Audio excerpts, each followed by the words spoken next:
พบกันอีกแล้วนะคะสำหรับเรื่องราวสนุกวันนี้จะเสนอเรื่องอะไรนั้นไปฟังกันเลยค่ะจะเกิดอะไรขึ้นเมื่อหนุ่มเมืองกรุงต้องมาเก็บขี้เหล็กสอยไข่มดแดงกับสาวบ้านนาทั้งที่มือเคยจับแต่ปากกาเขาจะทำได้ไหมและจะทนกับความแสบสันของสาวบ้านนาได้หรือไม่ติดตามได้ในนางสาวขี้เหล็กนายปั้นหนุ่มออฟฟิศร่างสูงในชุดเสื้อเชิ้ตขาวสะอาดตาละมือจากพวงมาลัยแล้วก็ปาดเหงื่อหันไปมองมารดาที่นั่งอยู่ข้างๆซึ่งกำลังใช้ทิชชู่ซับเหงื่อด้วยความร้อนแม่ครับผมบอกแล้วว่าอย่าเอารถคันนี้มาทางมันไม่ได้ลาดยางเหมือนในเมืองนะครับเห็นไหมล่ะตอนนี้มันจมมิดลงไปครึ่งล้อแล้วเฮ้ยแม่ก็ไม่คิดว่ามันจะแย่ขนาดนี้นะลูกปั้นลองลงไปดูข้างล่างหน่อยเถอะลูกเพื่อว่าจะหาอะไรมาหนุนล้อให้มันขึ้นมาได้บ้างปั้นก้าวลงจากรถทันทีที่เท้าสัมผัสพื้นเขาก็รู้สึกถึงความร้อนที่ระอุขึ้นมาสัมผัสผิวหน้าเขาเดินสำรวจรอบล้อที่จมลงท่ามกลางเสียงจักรยานที่ร้องระงมแต่จู่ๆกิ่งไม้ใหญ่ของต้นขี้เหล็กเหนือหลังคารถก็สั่นไหวอย่างรุนแรงกิ่งไม้ขนาดใหญ่ร่วงลงมาฟาดกลางฝากระโปรงรถอย่างแรงจนเกิดเสียงดังสนั่นปั้นสะดุ้งสุดตัวถอยครูดไปทันใดนั้นตะกร้าไม้ไผ่ที่เต็มไปด้วยยอดใบไม้เขียวๆก็ร่วงปรุลงมาที่พื้นเฮ้ยใครอยู่บนนั้นน่ะตกลงมาได้ไงเนี่ยว้ายตะกร้าของฉันไอ้คุณชายขยับรถออกไปเดี๋ยวนี้เลยนะทับผักฉันหมดแล้วเห็นไหมเสียงตะโกนตอบกลับทันควันปั้นเงยหน้าขึ้นมองผู้หญิงคนหนึ่งที่ใส่เสื้อเก่าๆซีดๆโพกผ้าขาวม้าผืนเก่าที่หัวกำลังโหนกิ่งไม้ลงมาอย่างคล่องแคล่วเธอก็คือนกยูงหญิงสาวร่างเล็กกระโดดลงสู่พื้นดินสะบัดฝุ่นที่กางเกงแล้วจ้องมองหน้าเขาด้วยความไม่พอใจนี่คุณลงมายังไงไม่ดูตาม้าตาเรือรถผมบุบหมดแล้วเนี่ยเห็นไหมรถคันนี้ราคาเท่าไหร่รู้หรือเปล่าราคาเท่าไหร่ฉันไม่รู้หรอกแต่ว่าขี้เหล็กในตะกร้าของฉันเนี่ยสิฉันอุตส่าห์ปีนขึ้นไปเก็บตั้งแต่เช้า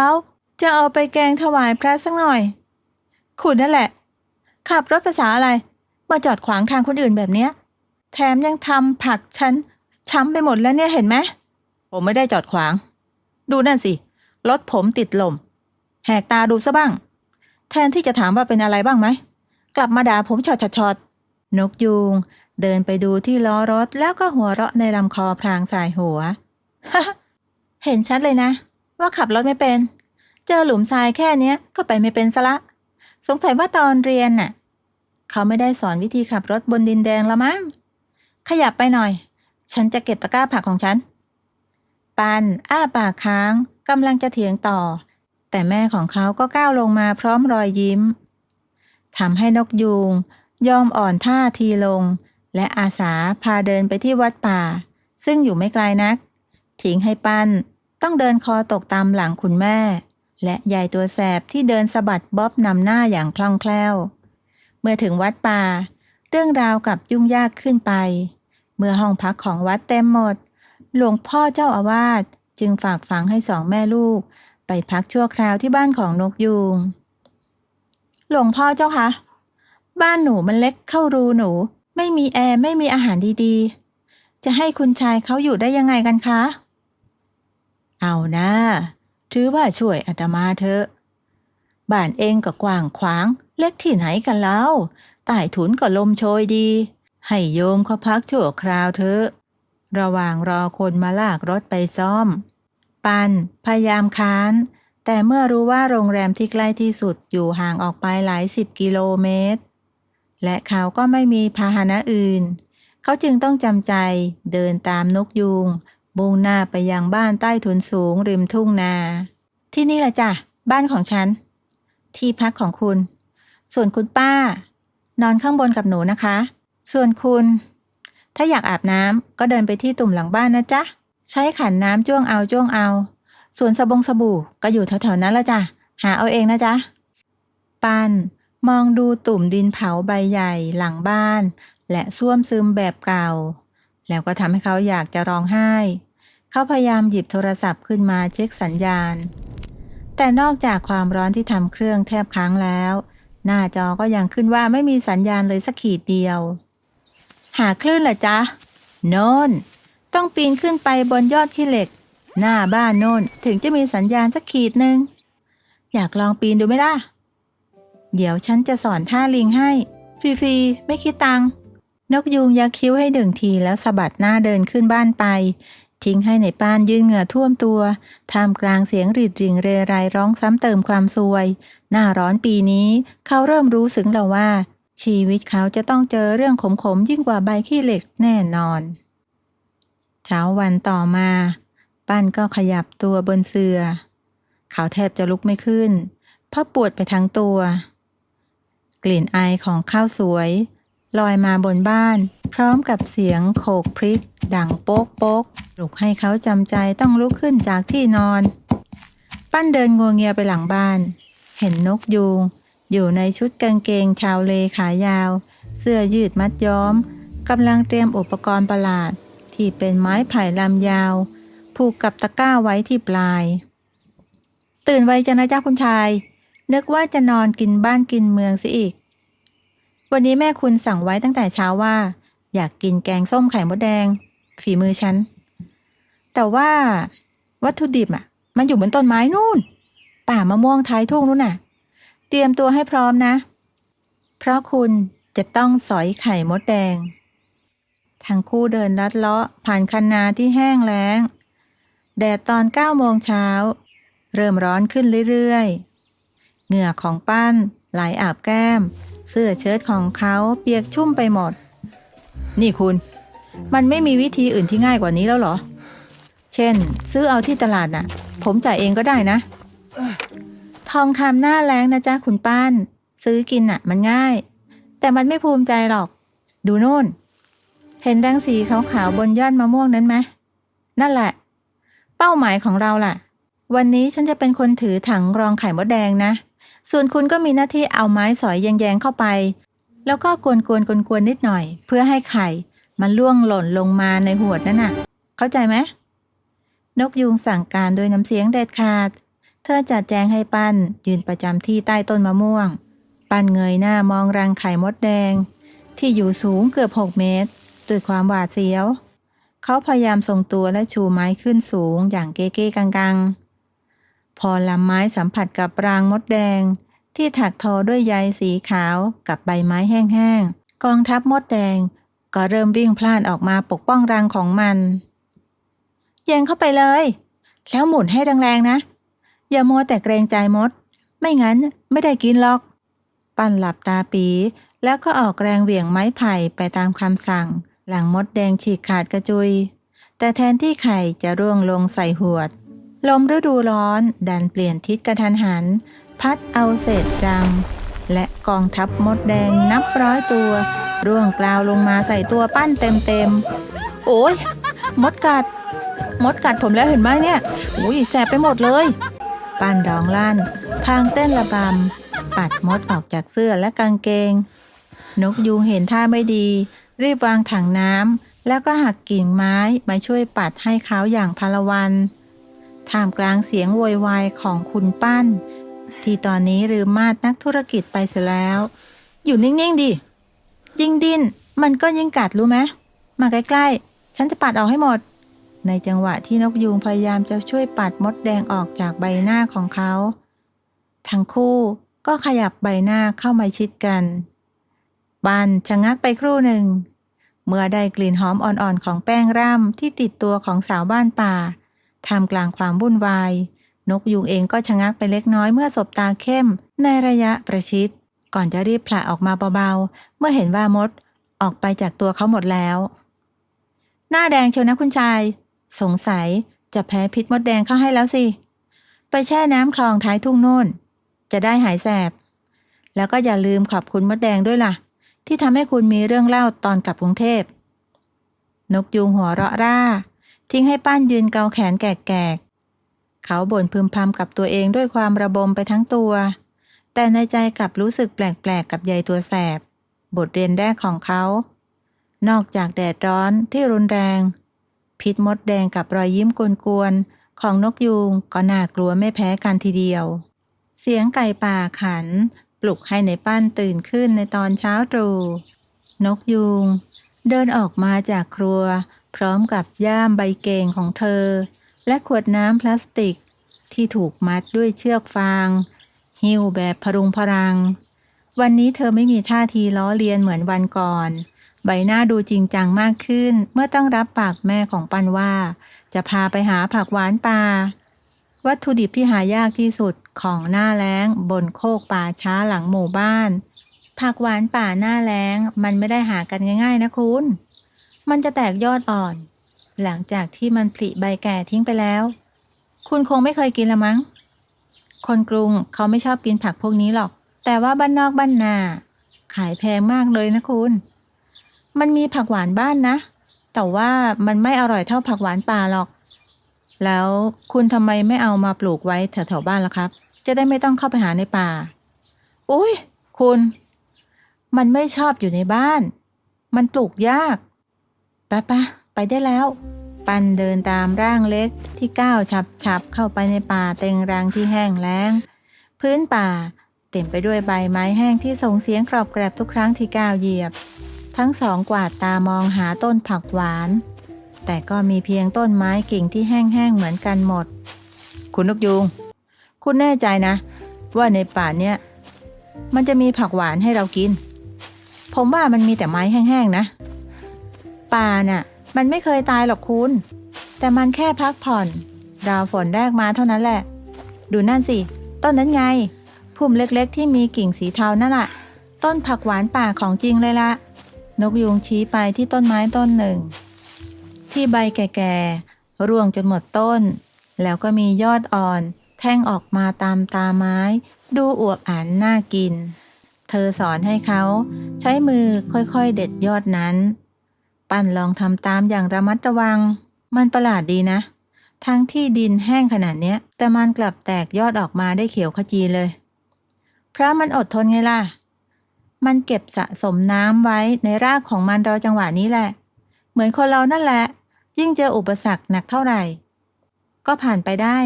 ขอเพียงแค่เราอดทนบทสนทนาที่ดูเรียบง่ายทำให้ในปั้นนิ่งไปครู่หนึ่งเขาเริ่มมองคนนำทางตรงหน้าด้วยความชื่นชมที่มากกว่าความแสบสันทว่าในจังหวะที่ในปั้นกำลังก้าวข้ามโขดหิน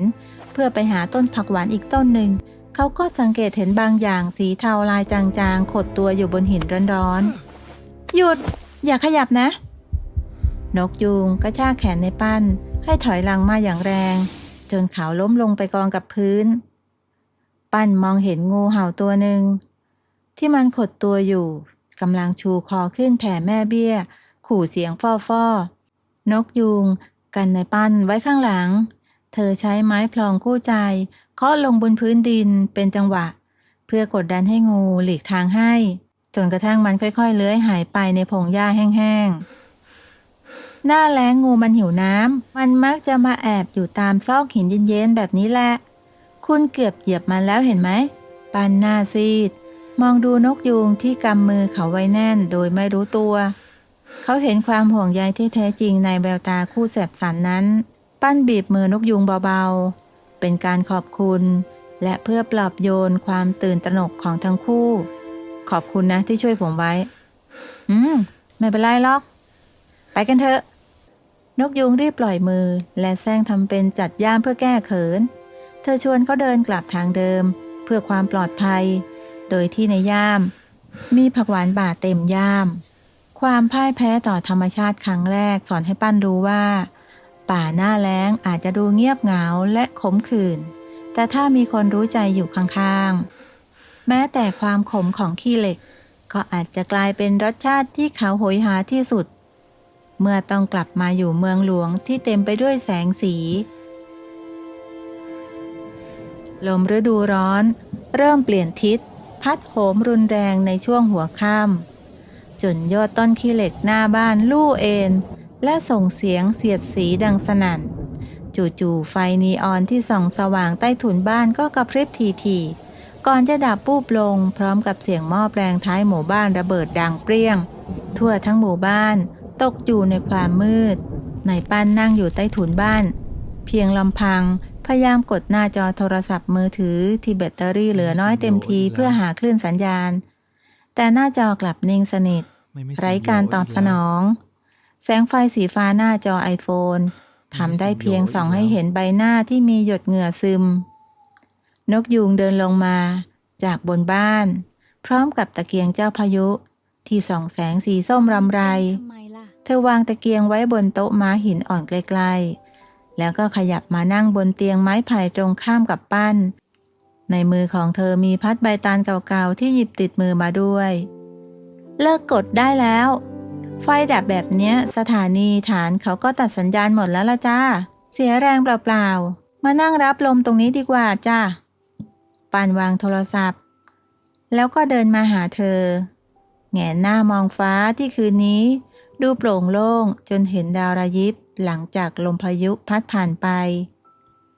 แสงดาวที่ดูไกลลิบกลับดูสว่างจ้าในความมืดที่ไร้แสงนีออนรบกวนที่กรุงเทพผมไม่เคยเห็นดาวเยอะแบบนี้มาก่อนเลยนะปกติแค่มองออกไปนอกหน้าต่างคอนโดก็เจอแต่แสงไฟจากตึกข้างๆจนปวดตาไปหมดไม่น่าเชื่อเลยว่าพอไม่มีไฟฟ้าท้องฟ้าจะดูมีค่าขึ้นมาขนาดนี้คนเมืองเขาก็ชอบแสงสีธรรมดาแหละแต่คนบ้านนอกอย่างฉันน่ะชอบแสงดาวมากกว่าเพราะมันไม่ต้องเสียเงินซื้อแถมยังบอกเราได้ด้วยว่าพรุ่งนี้ฝนจะตกหรือเปล่าดูนั่นสิดาวลูกไก่สว่างจ้าขนาดเนี้ยพรุ่งนี้เตรียมตัวเถอะแดดแรงกว่าวันนี้แน่นอนคุณรู้ได้ยังไงเอ้าก็คนเฒ่าคนแก่เขาพูดกันน่ะปั้นเหลือบมองใบหน้าของเธอที่ถูกอาบด้วยแสงสีนวลจากตะเกียงวันนี้เธอไม่ได้ดูเป็นสาวแก่งจอมป่วนเหมือนตอนกลางวันแต่ดูสงบและมีความคิดที่เป็นผู้ใหญ่ขอบคุณมากนะนกยูงขอบคุณสำหรับทุกอย่างนะทั้งเรื่องที่ช่วยผมจากงูเห่าเมื่อบ่ายแล้วก็เรื่องที่ต้องมาทนดูแลแขกที่เรื่องมากอย่างผมกับแม่ผมรู้ตัวว่าผมทำให้คุณลำบากมากมายหลายเรื่องเลยล่ะแขกอย่างคุณน่ะไม่ได้เรื่องมากหรอกแต่ห่วงหล่อไปนิดนึงแต่ฉันก็นับถือใจนะที่ยอมเดินบุกป่าฝ่าดงไปสอยไข่มดแดงช่วยฉันน่ะแม่ของคุณน่ะแอบเล่าให้ฉันฟังว่าคุณทำงานหนักมากเลยใช่ไหมไม่เคยมีวันหยุดท่านก็เลยให้คุณมาพักผ่อนบ้างอยากให้คุณเห็นโลกที่มันไม่ต้องเร่งรีบน่ะปั่นยิ้มออกมาเป็นครั้งแรกตั้งแต่มาถึงเขาเริ่มเข้าใจเหตุผลลึกๆที่แม่พยายามรั้งตัวเขาไว้ความเครียดจากตัวเลขผลประกอบการ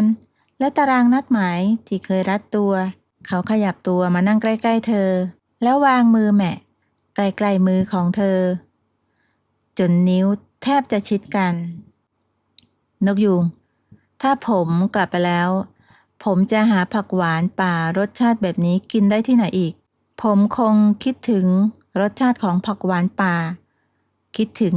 ความหวานๆของมันแน่ถ้าอยากกินผักหวานป่าหน้าแล้งก็ต้องรอให้ถึงปีหน้ามันจะมีฤดูกาลของมันแต่ถ้าคุณหมายถึงรสชาติของที่นี่หมู่บ้านดอนตะเคียนยินดีต้อนรับคุณเสมออยู่ที่ว่าคุณชายเมืองกรุงจะอยากกลับมาปีนต้นไม้เก็บผักกับฉันอีกไหมหรือว่ากลับไปแล้วก็ลืมทุกอย่างที่นี่นกยูงหันมาสบตาปั้นแววตาของเธอสั่นไหวเล็กน้อยภายใต้แสงตะเกียงเจ้าพายุปั้นไม่ได้ตอบเป็นคำพูดแต่เขากลับพลิกมือมากุมมือของเธอเอาไว้หลวมๆนกยูงชะงักไปครู่หนึ่งใบหน้าขาวของเธอเริ่มขับสีระเรื่อท่ามกลางความมืดเธอไม่ได้ดึงมือกลับแต่ปล่อยให้เขากุมเอาไว้ทั้งคู่นั่งมองดวงดาวที่สว่างไสวแต่ในหัวใจของหนุ่มเมืองกรุงกลับรู้สึกชุ่มชื่นอย่างที่เงินกี่ล้านในบัญชีก็ซื้อไม่ได้เช้าวันต่อมาปันตื่นขึ้นมาเพราะได้กลิ่นควันไฟและกลิ่นหอมของข้าวต้มใส่ขิงเขานอนมองฝาขัดแตะอยู่ครู่หนึ่งก่อนจะขยับมือขึ้นมาดูมือข้างที่เมื่อคืนแตะมือของนกยูงเอาไว้เขายิ้มคนเดียวในมุ้งเก่าๆเฮ้ยบ้าไปแล้วไอ้ปั้น เขาบอกตัวเองเสียงเบาๆแล้วก็ลุกขึ้นไปหาเธอที่ครัวนกยูงได้ยินเสียงก้าวเข้ามาก็รู้ทันทีว่าใครแต่หูแดงขึ้นเล็กน้อยโดยไม่รู้ตัวตื่นแล้วเหรอไปล้างหน้าก่อนสิข้าวต้มน่ะยังไม่ได้ที่หรอกนะผมจะมาช่วยคุณทำอะไรเป็นบ้างล่ะในครัวน่ะก็จุดไฟเตาแก๊สน่ะฮะนกยูงหัวเราะทั้งที่ไม่อยากจะหัวเราะเธอเหลือบมองเตาฟืนที่ลุกโชนอยู่แล้วก็สายหัวเบาๆคุณชายที่นี่เขาใช้เตาฟืนกันนะจ๊ะไม่มีเตาแก๊สใดๆทั้งสิ้นคุณไม่ต้องช่วยหรอกนั่งอยู่เฉยๆเถอะเดี๋ยวข้าวเสร็จแล้วฉันจะเอาให้คุณกินเองปั่นไม่ยอมไปไหนเขายืนพิงประตูแล้วก็มองเธออยู่เงียบๆนกยูงรู้สึกถึงสายตาที่ไม่ได้แค่มองแต่กำลังดูเธออยู่ความร้อนจากเตาฟืนกับความร้อนที่แก้มทำให้เธอต้องก้มหน้าต่ำกว่าเดิมคุณนกยูงผมจะต้องกลับกรุงเทพพรุ่งนี้แล้วนะช่างมาซ่อมรถเสร็จแล้วมือที่กำลังตักแกงหยุดนิ่งไปครึ่งวินาทีก่อนจะขยับต่อเป็นปกติเหรอก็ดีนะคุณอยู่มานานหลายวันแล้วนี่งานคุณรอไม่ไหวแล้วล่ะน้ำเสียงเธอเรียบเฉยจนปั้นแทบจะสับสนว่าเธอโล่งใจหรือว่าเสียดายเขาเดินเข้ามาในครัวอีก2 ก้าวแล้วมายืนข้างๆเธอคุณไม่อยากให้ผมอยู่ต่อเลยเหรอฉันไม่มีสิทธิ์อยากหรือไม่อยากจะให้ใครอยู่หรอกนะคุณมีโลกของคุณฉันก็มีโลกของฉันอีกอย่างเราก็เพิ่งรู้จักกันเองไปล้างหน้าล้างตาก่อนเถอะข้าวต้มใกล้จะสุกได้ที่แล้วปั้นยืนอยู่ครู่หนึ่งก่อนจะเดินออกไปตามที่เธอบอกแต่ก่อนจะก้าวพ้นประตูเขาก็หยิบกระดาษโพสต์สีอิฐเหลืองจากกระเป๋าเสื้อเขียนบางอย่างลงไปอย่างรวดเร็วแล้วแปะไว้ที่วงกบประตูระดับสายตาของเธอก่อนจะเดินจากไปนกยูงรอจนเสียงก้าวเท้าหายไปแล้วจึงหันมาอ่านกระดาษโพสต์มีตัวหนังสือเขียนเล็กๆว่าผมจะกลับมานกยูงยืนมองกระดาษใบนั้นแล้วก็ดึงมันออกมาใส่กระเป๋าเสื้อของเธอข้าวต้มเริ่มร้อนและเดือดปุดๆแต่เธอยังไม่รู้สึกวันนั้นปั้นช่วยแม่เก็บของและบอกลาหลวงพ่อที่วัดส่วนนกยูง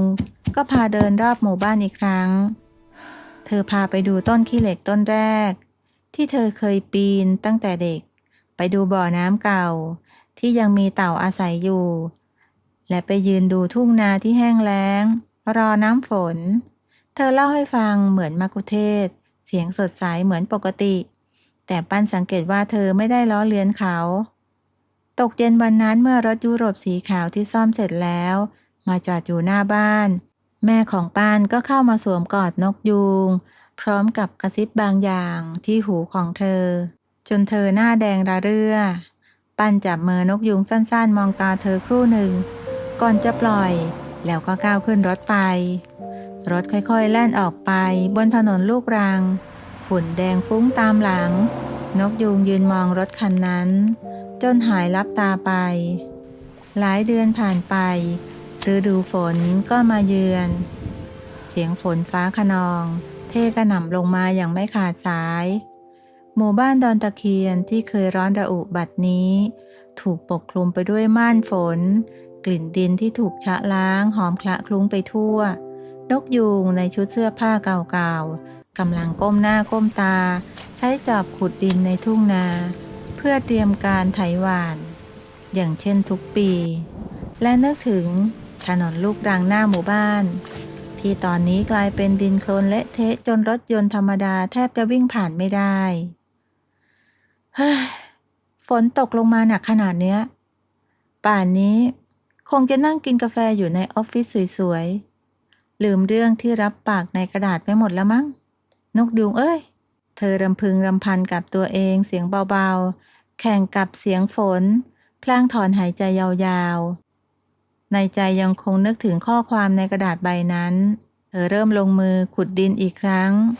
อย่างขยันขันแข็ง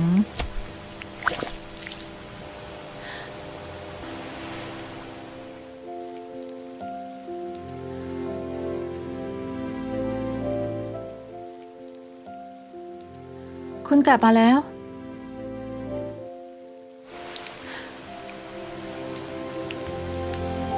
นายป้านยืนส่งยิ้มกว้างท่ามกลางสายฝนที่โปรยปลายเขาไม่ได้ใส่เสื้อเชิ้ตตัวขาว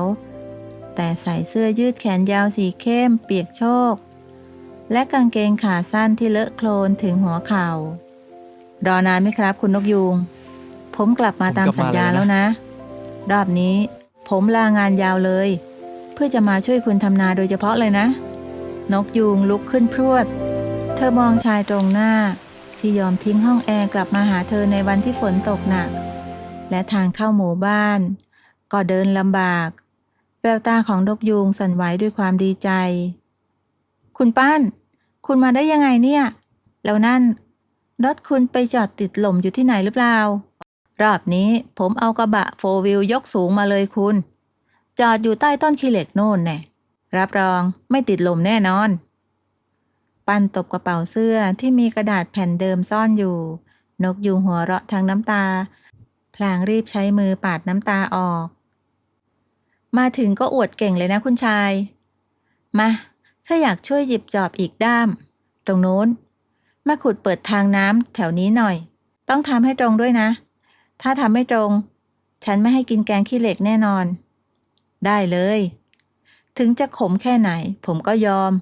แหมสตอจริงๆทำงานได้แล้วอย่าพูดมากหน่อยเลยท่ามกลางสายฝนที่เย็นฉ่ำและกลิ่นอายของฤดูกาลทำนาหนุ่มเมืองกรุงและสาวบ้านป่าก็ช่วยกันขุดดินเปิดทางน้ำลงสู่ท้องนาด้วยกันความหวานที่เคยซ่อนอยู่ในความขมของใบขี้เหล็กวันแรกบัดนี้ได้เติบโตเป็นความรักที่มั่นคงและยั่งยืนในหมู่บ้านดอนตะเคียนแห่งนี้จบบริบูรณ์